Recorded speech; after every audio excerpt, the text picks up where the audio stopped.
जो अब आने वाला है वो सबसे परे है, जिसे ना देखा ना सुना। आपातकाल में आने वाला अलौकिक मानव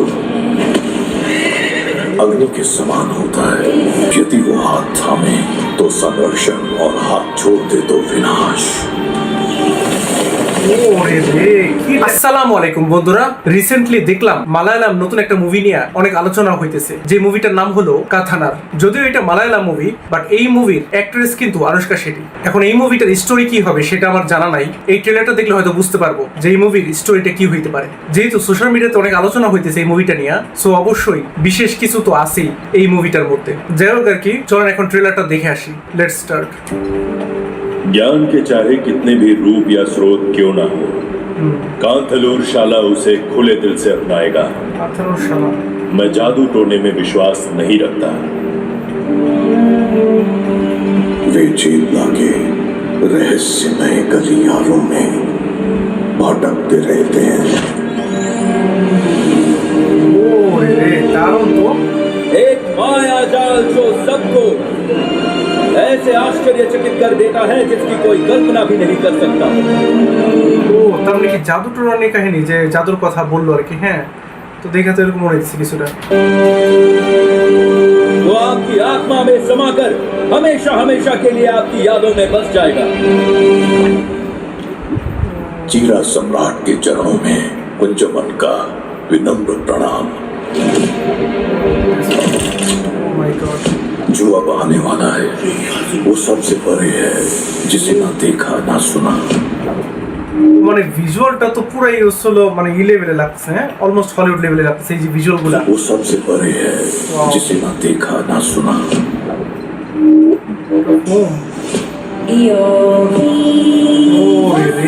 কি অবস্থা। आपातकाल में आने वाला अलौकिक मानव अग्नि के समान होता है। यदि वो हाथ थामे तो संरक्षण और हाथ छोड़ दे तो विनाश। কি দেখাইতেছে এগুলা, আমি কি ভিজুয়াল দেখতেছি এগুলো, মানে জাস্ট অবাক হয়ে যেতেছি যে এই মুভিটা নিয়ে তো আরো বেশি আলোচনা হওয়া উচিত। আমি জাস্ট চিন্তা করতেছিলাম যে এই মুভিটা কেমন হইতে পারে, যে এই মুভিটা নিয়ে আলোচনা হইতেছে, কিন্তু এতটাও আলোচনা হইতেছে না যা দেখতেছি, যা ভিজুয়াল দেখতেছি, যে গ্র্যান্ডনেস দেখতেছি এই ট্রেলারটার মধ্যে। হ্যাঁ, আমি জাস্ট অবাক হয়ে যেতেছি যে মালায়ালাম ছবি আমরা সাধারণত জানি যে কাহিনী নির্ভর হয়, কিন্তু ভিএফএক্স হেভি কিন্তু হয় না, বা ভিজুয়ালের উপর খুব বেশি একটা গুরুত্ব দেওয়া হয় না, কারণ মালায়ালাম ছবি বেশিরভাগ ক্ষেত্রে স্টোরির উপর গুরুত্ব দেওয়া হয়। হ্যাঁ, কিন্তু এটা তো আমার কাছে পুরো ডিফারেন্ট মনে হইতেছে। ও মাই গড। आपके अंदर ऐसी शक्तियां समाई हुई हैं जो किसी साधारण इंसान में होनी असंभव है। कैसे?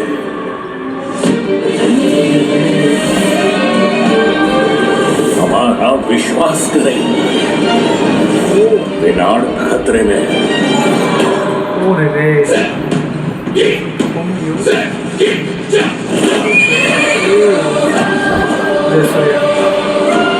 আজকে সেটাকে সুন্দর লাগছে তো। প্রভু দেওয়া আছে।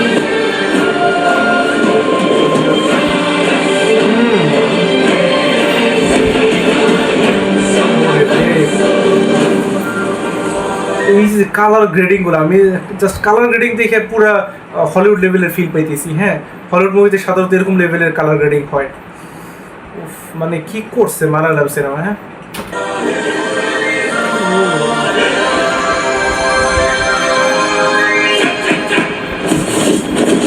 माया, सब कुछ माया है।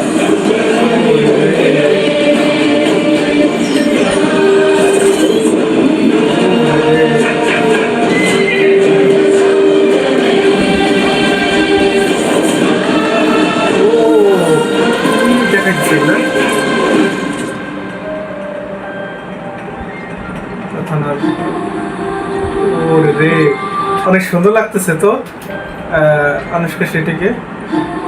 এই যে এই জায়গাটা দেখেন, পুরো মনে হইতেছে যে হলিউডের নায়িকা মনে হইতেছে।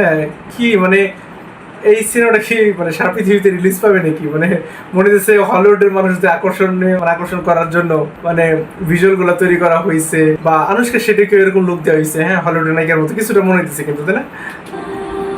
ওরে রে, ও কি ওরে, এই যে এইখানে আমরা কি দেখতেছি, হ্যাঁ, Malayalam, English, Tamil, Telugu, Hindi, Bengali, Kannada, Chinese, French, Korean, মানে কি এতগুলো ভাষা রিলিজ হবে, Italian, Russian, Indonesian, Japanese, German. ও মাই গড। আর টক্সিকো তো এত ভাষায় রিলিজ হবে না, যতদূর আমি জানি। রাশিয়ান ভাষায় তো মনে হয় না রিলিজ হবে, তারপর ফ্রেঞ্চ ভাষা, ইন্দোনেশিয়ান ভাষায়, জাপানিজ, জার্মান। কি অবস্থা! আমার তো মনে হয় ভারতের ইতিহাসের সব থেকে বড় রিলিজ এটাই তো মনে হইতেছে। হ্যাঁ, কোনো মুভি আমার মনে হয় না এত ভাষায় রিলিজ হয়েছে আজ পর্যন্ত, ইন্ডিয়ান মুভি, মানে আমি যতদূর জানি আর কি। হ্যাঁ, আপনারা অবশ্যই কমেন্ট করে জানাবেন যে আর কোনো মুভি কি আছে যে এত ভাষায় রিলিজ হবে। এই মুভিটা যত ভাষায় রিলিজ হইতেছে আর কি। ও মাই গড, আমি তো অবাক হয়ে গেলাম জিনিসটা দেখে। না, আমি কিন্তু আসলে অবাক হয়েছি এই ট্রেলারটা দেখা। ট্রেলারটা কিন্তু অসাধারণ ছিল, মানে যে ভিজুয়াল স্পেকটাকেল আমরা দেখতে পারলাম দুর্দান্ত। মানে এই মুভিটার বাজেট তো খুব বেশি হওয়ার কথা না, কারণ এই মুভিটার বাজেট নিয়ে কিন্তু কোনো আলোচনাই হয় নাই। রামায়ণা একটু চিন্তা করেন, রামায়ণার যে টিজারটা বের হয়েছে সেটার ভিএফএক্স নিয়েও কিন্তু মানুষের কমপ্লেন ছিল, যদিও আমার কাছে কোনো কমপ্লেন নাই। আমার কাছে কিন্তু ভিএফএক্সটা দুর্দান্ত লাগছে রামায়ণা টিজারেরও। বাট এইখানে যে ভিজুয়ালটা দেখলাম সেটা কিন্তু রামায়ণের টিজারের সাথে অলমোস্ট তুলনা আমরা করতে পারি। বাট রামায়ণের যেই বাজেট, আমার তো মনে হয় না এই মুভির এত বাজেট, কিন্তু সেই লেভেলের স্পেকটেকল কিভাবে অ্যাচিভ করলো ওরা, এই জিনিসটাই তো আমি চিন্তা করতেছি। আর এখানে যে কালার গ্রেডিংটা পুরো হলিউড লেভেলের হয়েছে। এখানে যে রাতের দৃশ্যগুলো দেখতে পারলাম, প্রত্যেকটা সিনারি ভিজুয়ালি এতটা স্টারিং ছিল, জাস্ট অসাধারণ। এবং এখানে যেটা বুঝলাম যে জাদু টোনা নিয়ে কাহিনী থাকবে, মানে আসলে এখানে কিছু হরর এলিমেন্টও হয়তো থাকতে পারে, এবং থ্রিলার তো হবেই মুভিটার, সেই সাথে ফ্যান্টাসি জনরাও হবে, মানে ফ্যান্টাসি অনেক এলিমেন্টই আমরা দেখতে পারবো এই মুভিটার মধ্যে। মানে দেখে বলতেছে যে অনেক ইন্টারেস্টিং একটা মুভি হবে। বাট এই মুভিটা নিয়ে যতটা আলোচনা আমি দেখলাম সোশ্যাল মিডিয়াতে, আমার মনে হয় আরো বেশি আলোচনা হওয়া উচিত, কারণ এরকম টাইপের মুভি খুব কমই কিন্তু বের হয়, তাই না? ইভেন ইন্ডিয়া থেকে আমরা যদি বলি, ইন্ডিয়াতে এত এত মুভি বের হয়, বাট এরকম টাইপের মুভি কিন্তু খুব কম বের হয়, মানে এরকম ফ্যান্টাসি জনরার মুভি, তাও আবার এরকম ভিজুয়াল স্পেকটেকলের সাথে, তাই না? যাই হোক আর কি, আমার কাছে কিন্তু ট্রেলারটা অসাধারণ লাগছে। আপনাদের কাছে এই ট্রেলারটা কেমন লাগছে সেটা অবশ্যই কমেন্ট করে জানাবেন। আর একটু আগে যে রামায়ণা মুভির কথা বললাম, সেই রামায়ণা মুভির রামার ইন্ট্রোডাকশনকে কেন্দ্র করে একটা টিজার বের হয়েছে, সেই টিজার উপর কিন্তু আমার রিয়াকশনও দেওয়া হয়েছে। আপনারা যদি সেই ভিডিওটা না দেখে থাকেন তাহলে এখানে ক্লিক করে দেখে আসতে পারেন। আজ আসি, আল্লাহ হাফেজ।